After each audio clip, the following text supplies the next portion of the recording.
Don Henley said something last February that no Eagles fan wanted to hear, and the quiet, unperformed way he delivered it was exactly what gave it weight.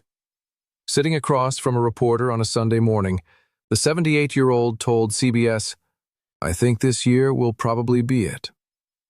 Without tears, without a prepared speech, and without any of the pageantry you might expect from one of the most decorated acts in the history of American rock music, he stated it as simple fact. 7 words from a man who has crafted some of the most layered, searching lines in the singer-songwriter tradition. And those 7 plain words landed harder than anything he could have scripted. Stay with this all the way to the end, because buried inside that CBS Sunday Morning interview is a detail about Henley's state of mind that most of the coverage walked right past. And once you hear it, the whole farewell reads differently. Going back to 1971, when the Eagles came together in Los Angeles, the music they built wasn't simply chasing charts or awards, even though those came in numbers that still don't seem entirely real. What they captured was a feeling that millions of Americans recognized immediately, that pull between freedom and belonging, between the open road and the front porch, between wanting everything and being afraid of what getting it costs. Don Henley and Glenn Frey understood that tension better than almost anyone working in rock music at that moment, and they spent 50 years finding new ways to press it into songs. 50 years. That number deserves a beat. The Eagles formed the same year the Pentagon Papers hit the press and Walt Disney World opened its gates, and they kept making music through everything that followed.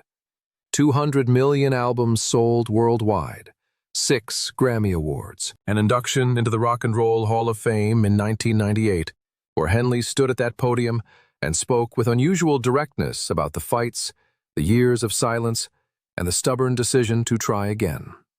And then there's the Greatest Hits album, which in 2026 became the first record in American music history to earn quadruple diamond certification from the RIAA, meaning 40 million equivalent copies moved in the United States alone. One country, 40 million copies of a single classic rock album. And it's still moving. But none of those numbers explain what it felt like to hear Desperado at 23, when you were going through something you couldn't put a name to. No certification captures what Hotel California sounded like on a car radio with the windows down, when you were young enough to believe the road ahead had no real end. And no award says what the long run meant to people trying to hold something together. A relationship, a sense of identity, while everything around them shifted faster than felt comfortable. That's 50 years of wait. That's what's coming to a close. To understand why Henley is stepping away now, you need to go back to January 18th, 2016, and the death of Glenn Frey.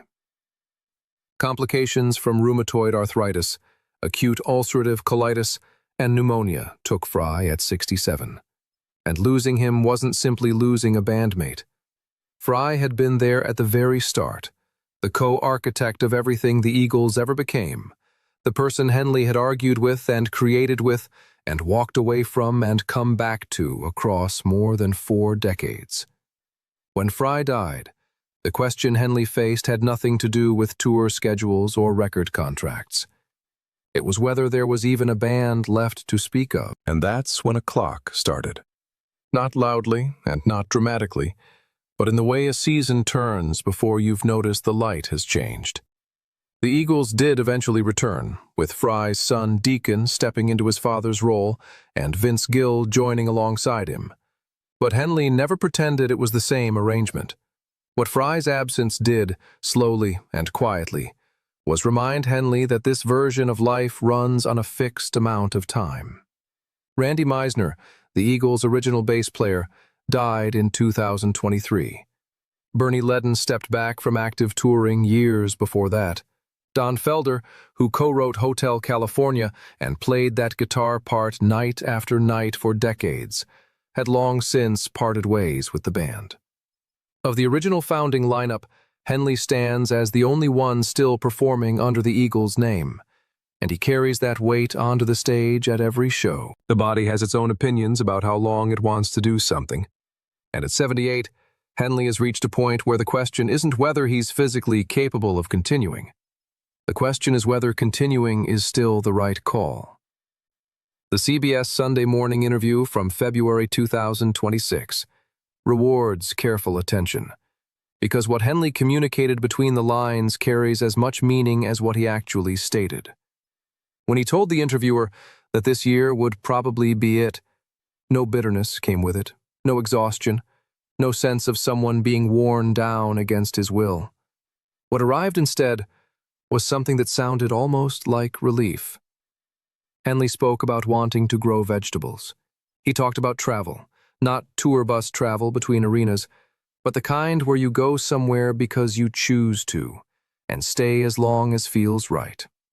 And he talked about his family, about being present in a way that a musician locked into a touring schedule simply cannot be. Now, growing vegetables might sound like a modest ambition for a man who co-wrote some of the defining songs in 20th century rock music.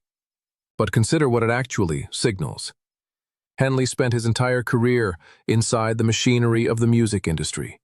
The recording sessions, the label negotiations, the creative battles, the logistics of keeping strong-willed people pulling in the same direction. He wrote The Last Resort at 30 years old, one of the most searching environmental songs in the American songwriter tradition, wrestling openly with what people do to the places they love. And now, at 78, what he wants is to put his hands in the dirt and grow something. There's a wholeness to that, a circle completing rather than a story cutting off abruptly.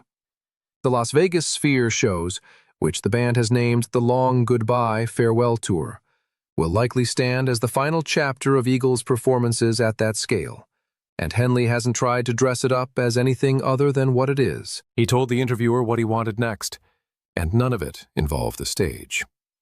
People who grew up with the Eagles are sitting with this news in a way that doesn't fit neatly into a single emotion.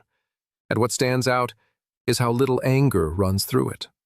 Talk to fans in their 50s, 60s, and 70s, and what comes back isn't denial or the kind of grief that demands something be fixed. What comes back is quieter and more settled than that. Someone saw them play in 1977 and can still feel the atmosphere in the room. Someone else has Desperado attached to a funeral, another person to a wedding, another to an afternoon that changed everything that followed. The most common response, across all of it, lands somewhere close to gratitude rather than loss. Not goodbye, but thank you. That's a meaningful place for a fan base to arrive at after 50 years. Classic rock at that level lives inside people's lives, not just their listening habits. And that kind of connection earns an ending that people can actually accept. Here's what the major coverage mostly walked past. Inside that CBS Sunday Morning interview, alongside the talk of legacy and the strange experience of being the last founding member still performing, Henley brought up his grandchildren. Not as a soundbite, not as a tidy closing line, but as a plain fact about his daily life that has come to mean more to him than the sales figures or the standing ovations. A man who spent his 30s examining the dark side of the American dream, who looked at excess, fame, and the price of ambition with more unflinching clarity than almost anyone else working in rock music during that era, has arrived at 78 and found that what he values most is a table with his family around it, a garden, and a morning with nothing scheduled. That's not retirement from exhaustion. That's a man who spent a long career looking hard at a lot of things, and who finally found the answer he'd been writing toward all along. Henley has always been the eagle most willing to say the uncomfortable thing directly, which is why, when someone with that track record says the small and quiet life is what he's after now, the honest response is simply to believe him. That's not a sad ending. That's actually a very good one. 50 years of music that told the truth about what it means to want things and lose things, and keep going anyway. Don Henley has earned every vegetable, every unhurried trip, every evening he gets to spend as a grandfather without a sound check on the schedule. If there's still a chance to catch the final dates of The Long Goodbye at the Sphere in Las Vegas, go, because those nights won't come back around. Put the records on regardless. The Greatest Hits album, Hotel California, The Long Run. Let them do what they've always done. And if this kind of conversation, slow, respectful, and genuinely interested in the music and the people who made it, feels like your kind of place, subscribe and stay around. That's the whole idea here. Take care of yourselves.